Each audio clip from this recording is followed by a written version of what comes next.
বাংলাদেশের একমাত্র প্রবাল দ্বীপ সেন্ট মার্টিন। প্রায় ৮ কিলোমিটার দৈর্ঘ্যের এক রহস্যময় জীবন্ত দ্বীপ। এই দ্বীপের সৌন্দর্য কখনো একরকম থাকে না। সূর্যোদয়ে নরম আলোয় শান্ত, দুপুরে নীল আকাশের নিচে জলমলে, বিকেলে হাওয়ার ছোঁয়ায় রোমাঞ্চকর, আর সূর্যাস্তে হয়ে ওঠে নিঃশব্দ এক কবিতা। সবুজ আকাশের ছায়া, নীল জলের গভীরতা, অশান্ত সমুদ্রের ঢেউয়ের গর্জন আর প্রবালের নীরব গল্প, প্রতিটি মুহূর্ত, প্রতিটি ক্ষণে রূপ বদলায় এই সেন্ট মার্টিন।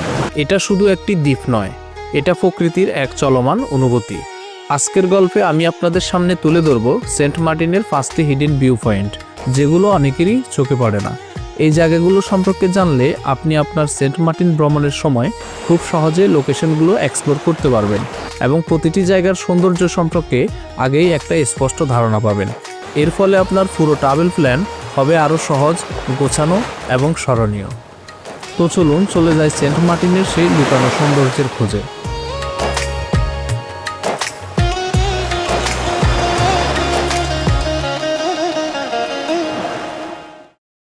ঘন্টায় 50 টাকা করে এরকম বাইসাইকেল নিয়ে ঘুরতে পারবেন যারা সাইকেল চালাতে পারেন।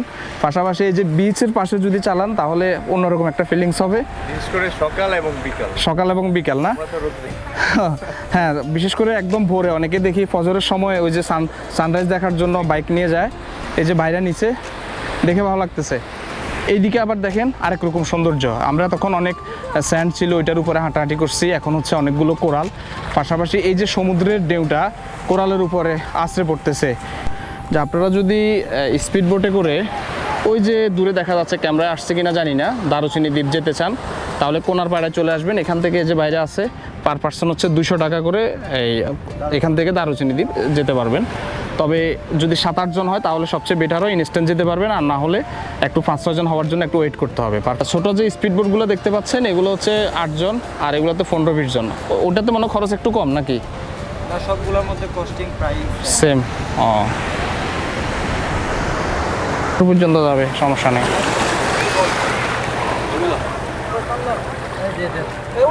উঠে একটু মুশকিল, হাত পকেটে ফোন টোন থাকলে একটু সাবধান।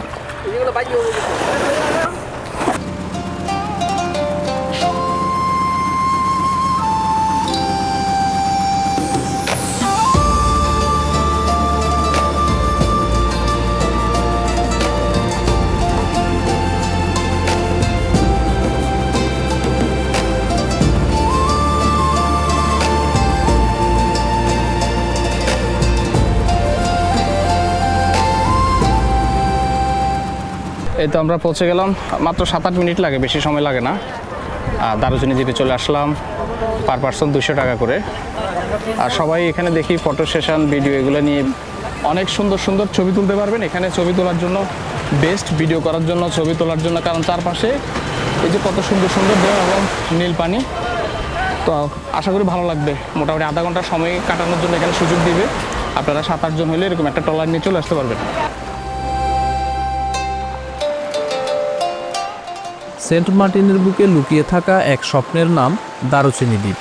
নন্দিত কথা সাহিত্যিক হুমায়ুন আহমেদের লেখায় যে দ্বীপ কেবল কল্পনায় ছিল, বাস্তবে দাঁড়িয়ে সে দ্বীপ যেন আরও বেশি মায়াবী। চারপাশে স্বচ্ছ নীল জল, ছড়িয়ে থাকা প্রবাল আর ঢেউয়ের নীরব গান, সব মিলিয়ে দারুচিনি দ্বীপ প্রকৃতির এক অনন্য কবিতা। এখানে সময় যেন ধীরে হাঁটে, মন হারিয়ে যায় সৌন্দর্যের গভীরে। তবে এই দ্বীপে চলার সময় অবশ্যই রাবারের স্যান্ডেল পরে আসবেন এবং খুব সাবধানে পা রাখবেন, কারণ প্রবালের ধারালো অংশ এবং পিচ্ছিল পাথর যে কোনো সময় দুর্ঘটনার কারণ হতে পারে। এখন চলে আসছি আরেকটা কর্নারে, যেটার সৌন্দর্য এখানে সবচাইতে বেশি, অনেকটা গলা চিপার মতো। এই দিক থেকেও সমুদ্রের ঢেউ আসতেছে, আবার এদিকে দেখাও, এদিক থেকেও কিন্তু সমুদ্রের ঢেউ আসতেছে, অর্থাৎ মাঝখানের জায়গা এবং দুপাশ থেকে ঢেউ। আর পানির কালারটা দেখেন, এখানে অনেক বেশি কোরাল থাকার কারণে পানির কালারটা অনেক ব্লু, মানে অনেকটা মালদ্বীপের পানির কালার যেটা আছে না, যেটা আমরা অনেকে পছন্দ করি, সারা ওয়ার্ল্ডের মানুষ মালদ্বীপ যায় পানির কালারের জন্য। তো সেম কালারটা কিন্তু আমাদের সেন্ট মার্টিনেও আছে। একটু আমাদের সেন্ট মার্টিন দ্বীপ থেকে একটু যখন আমরা একটু দূরে আসবো, 7-8 মিনিটের দূরত্ব, জাস্ট এখানে আসার পরে এরকম একটা সৌন্দর্য দেখতে পারবেন। এটা হচ্ছে দারুচিনি দ্বীপ। মাত্র 200 টাকা খরচ করে এই জায়গাটিতে আসতে পারেন। প্রশান্ত সাগরে বাহ,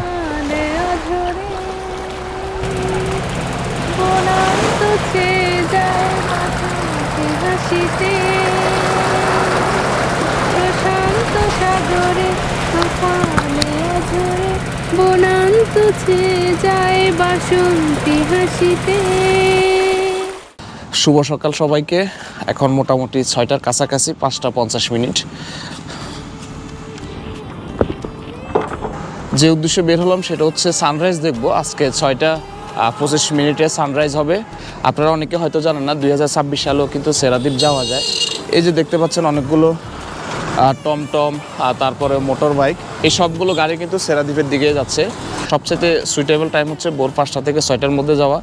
সানরাইজটাও দেখলেন, পাশাপাশি ঘন্টা দেড় ঘন্টা সেরাদ্বীপের সময় কাটিয়ে আপনি আবার রিসোর্টে ফেরত আসতে পারবেন। এতে কোনো ঝামেলা হবে না। টমটম নিয়ে যেতে পারেন, বাইক নিয়ে যেতে পারেন, বাইসাইকেল নিয়ে যেতে পারেন, যার যেটা সুবিধা মনে করেন সেভাবেও যেতে পারেন। বা আপনারা যদি গলাচিপার আশেপাশে কোনো রিসোর্টে থাকেন বা নজরুলপাড়ায় কোনো রিসোর্টে থাকেন, এদিক থেকে কিন্তু আপনি চাইলে মোটামুটি 30-35 মিনিট পায়ে হেঁটেও কিন্তু সেরাদ্বীপ যেতে পারবেন। তো এই হচ্ছে সেরাদ্বীপ যাওয়ার বর্তমান উপায়। আর বাকিটা হচ্ছে আমি ওইখানে গিয়ে এক্সপ্লোর করব এবং আপনাদেরকে আমার অভিজ্ঞতা শেয়ার করবো। আশা করি বর্তমান সময়ের সেরাদ্বীপ সম্পর্কে ভালো একটা ধারণা পাবেন। একটা বাইক নিলাম, ওর থেকে বাইক কালকেও নিছি। আমরা আছি হচ্ছে গলাচিপা, এখান থেকে যাব হচ্ছে সেরাদ্বীপ। 500 টাকার নিচে রাখা যায় না। তারপরে বলে কই যদি কমাইতে পারেন তখন সম অনুযায়ী কিছু হয়তো কমানো যাবে।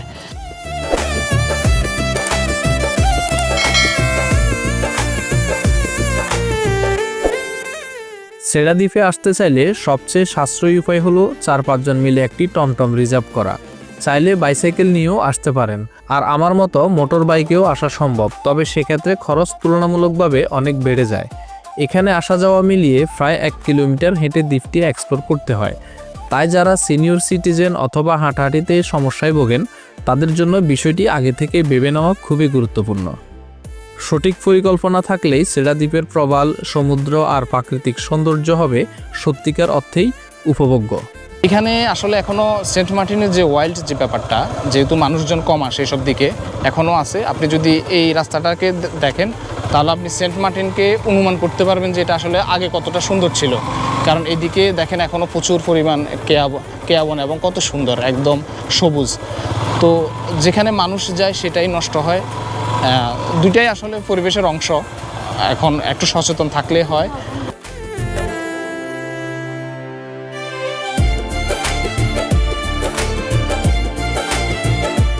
মোটামুটি 10-15 মিনিট লাগছে গলাচিপা থেকে। আমরা চলে আসছি এখন সেরাদ্বীপে।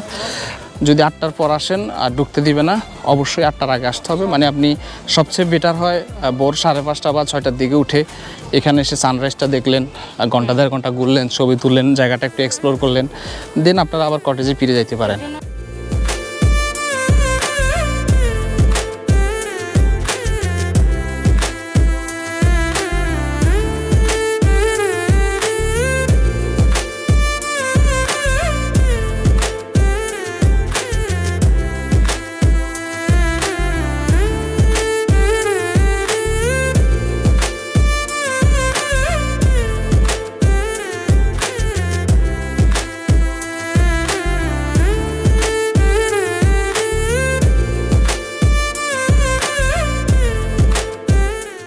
এখন আমরা সেরাদ্বীপে আছি, তবে দ্বীপটা মোটা কম না, অনেক বড় একটা দ্বীপ।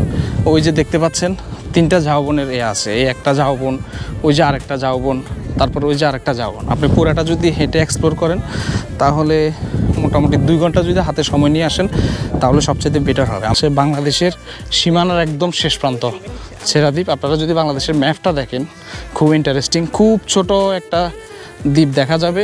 একটু চিন্তা করেন আপনি ওই দ্বীপে এখন আছেন। খুবই ইন্টারেস্টিং একটা ব্যাপার। মহান আল্লাহর কাছে শুকরিয়া এরকম সুযোগ পাওয়ার জন্য।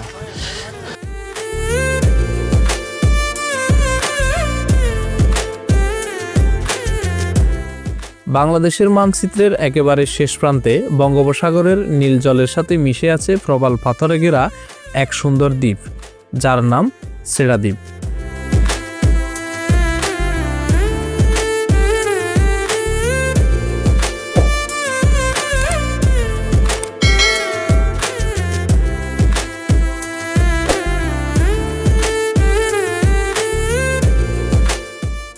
মোটামুটি এখানে ঘন্টাখানিক সময় কাটালাম। যদি ভোর 5টার দিকে আসা যায় তাহলে অনেক ভালোভাবে এক্সপ্লোর করতে পারবেন। এখন 8টা বেজে যাচ্ছে। আসলে সেরাদ্বীপ বর্তমানে ইলিগেল, এখানে আসা যায় না।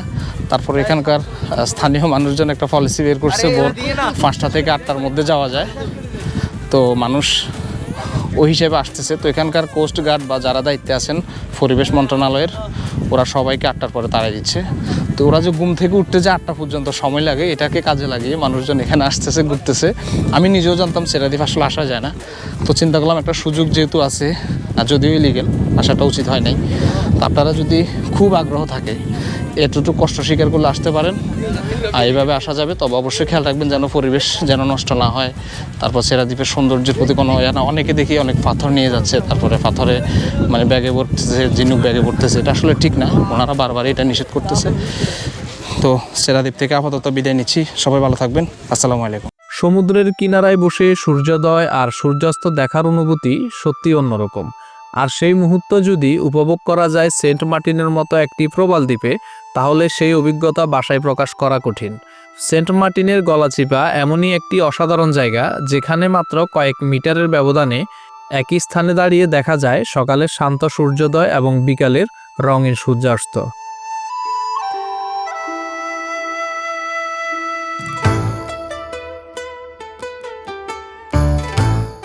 চারপাশে ছড়িয়ে থাকা প্রবাল পাথর, সমুদ্রের ঢেউয়ের নিরবচ্ছিন্ন শব্দ আর সমুদ্রের ধারে থাকা ছোট ছোট রং বেরঙের রিসোর্ট, সব মিলিয়ে গলাচিপা যেন প্রকৃতির তৈরি একটি খোলা থিয়েটার। এই অভিজ্ঞতা মিস করতে না চাইলে সূর্যোদয় দেখার জন্য ভোরে এবং সূর্যাস্ত দেখার জন্য বিকেলে এখানেই চলে আসুন। সবচেয়ে ভালো হয় গলাচিপা নজরুলপাড়ার আশেপাশে কোনো রিসোর্ট নিলে, যেখান থেকে খুব সহজেই এই সুন্দর জায়গাটিতে আসা যায়। সঠিক সময় আর সঠিক জায়গা, এই দুটো মিলেই সেন্ট মার্টিন আপনাকে দেবে আজীবনের স্মৃতি। এখন এই মুহূর্তে আসি হচ্ছে মেইন বিচ, অর্থাৎ সেন্ট মার্টিনের মাঝামাঝি জায়গাটা। এটা হচ্ছে টোটাল 8 কিলোমিটারের মাঝখানে পড়ে। মেইন বিচটা খুবই জনপ্রিয় এবং সবচাইতে সুন্দর বিচ। আপনারা যদি সেন্ট মার্টিনে আসেন, অনেকে হয়তো জানেন না কোথায় গেলে ভালো ভিউ দেখতে পাবেন। বিশেষ করে যারা প্রথমে আসেন তারা মেইন বিচে অবশ্যই চলে আসবেন এবং কাউকে প্রয়োজনে জিজ্ঞেস করবেন যে মেইন বিচটা কোন দিকে। তো এই দেখেন মেইন বিচটা অনেক বড়, মানে অনেক ওয়াইড অ্যাঙ্গেলে আপনারা দেখতে পাবেন একদম ল্যান্ডস্কেপ ভিউ। সমুদ্রের দিকে দেখেন অনেকগুলো মাছ ধরার ট্রলার, এগুলো আসলে এখানে মনে হবে যে এখানে সবসময় পড়ে থাকে, আসলে এখানে থাকে না। এগুলো রাতের বেলায় মাছ ধরতে চলে যায়, দিনের বেলায় এই জায়গাটিতে থাকে। পাশাপাশি অনেক মানুষ দেখতে পাচ্ছেন এখানে অনেকভাবে এনজয় করতেছে এবং এখানে অনেকটুকু দূরে গিয়েও আপনি গোসল করতে পারেন, সমুদ্রে ঝাঁপ দিতে পারেন, যা যা অ্যাক্টিভিটিস আছে পানির সবগুলো করতে পারেন এবং অনেকটুকু এটা নিরাপদ।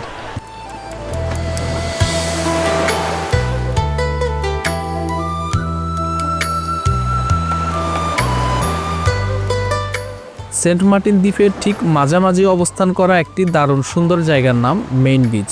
অনেকে একে আবার চেনেন কোনারপাড়া উত্তর বিচ নামেও। এই জায়গাটির সবচেয়ে বড় আকর্ষণ হলো এখান থেকে পাওয়া ওয়াইড অ্যাঙ্গেলে সমুদ্রের ল্যান্ডস্কেপ ভিউ, চোখের সামনে দিগন্ত জুড়ে নীল জল আর একের পর এক ভেঙে পড়া সমুদ্রের বিশাল ঢেউ।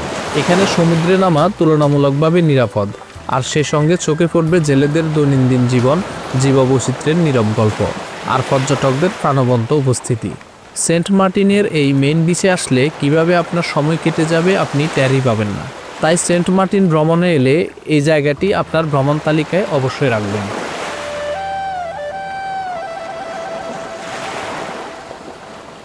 এখন রাত হচ্ছে, তারপর এখনই আমরা একটু পরে বাজারে যাব। তারপর বাজার থেকে আমরা কি করব? এদিকে তাকাই বলো, বাজারে গিয়ে কি করব?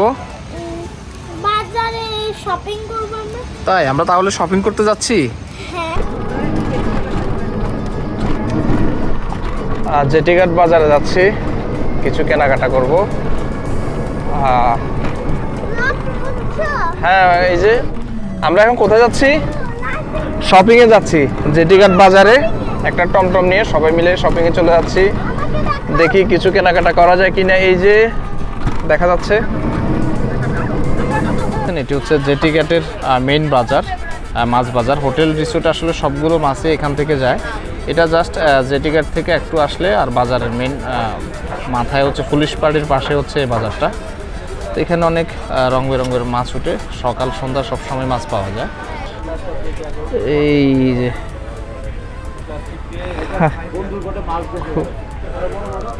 ভালো সাইজের আছে। এটা কি মাছ ভাইয়া? বোয়াল চান্দা। এটা কি? কত বড় মাছ দেখেন, সামুদ্রিক শৈল মাছ।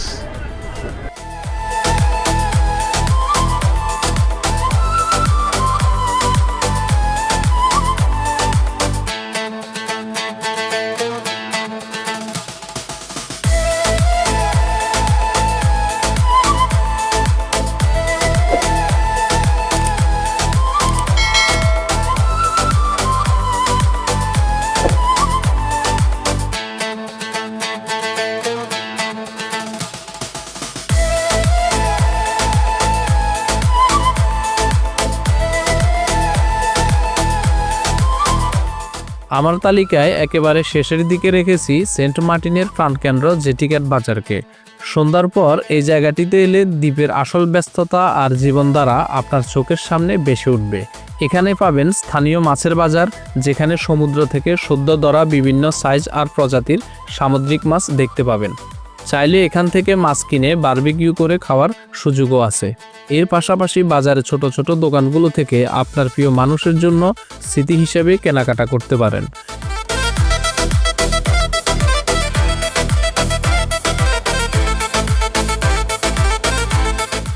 আর যদি আপনি শুটকি প্রেমী হন, তাহলে এখানকার স্থানীয় শুটকি নিশ্চয়ই আপনার ব্যাগে জায়গা করে নেবে। সেন্ট মার্টিনকে পুরোপুরি অনুভব করতে চাইলে এই জায়গাটিতে একবার ঘুরে আসতে পারেন। সেন্ট মার্টিন নিয়ে যদি আরও বিস্তারিত জানতে চান, তাহলে উপরে দেওয়া আইকন অথবা ডেসক্রিপশন বক্স চেক করতে পারেন। পুরো সেন্ট মার্টিন নিয়ে আমার ভিডিও আপলোড করা আছে। আপনি যদি আমার ইউটিউব চ্যানেলে প্রথম হয়ে থাকেন, তাহলে আমাকে অনুপ্রাণিত করতে চ্যানেলটি সাবস্ক্রাইব করতে পারেন এবং কোনো পরামর্শ থাকলে কমেন্ট করে জানাতে পারেন। আজকের মতো বিদায় নিচ্ছি। দেখা হবে নতুন কোনো জায়গায়, নতুন কোনো ভিডিওতে। আল্লাহ হাফেজ।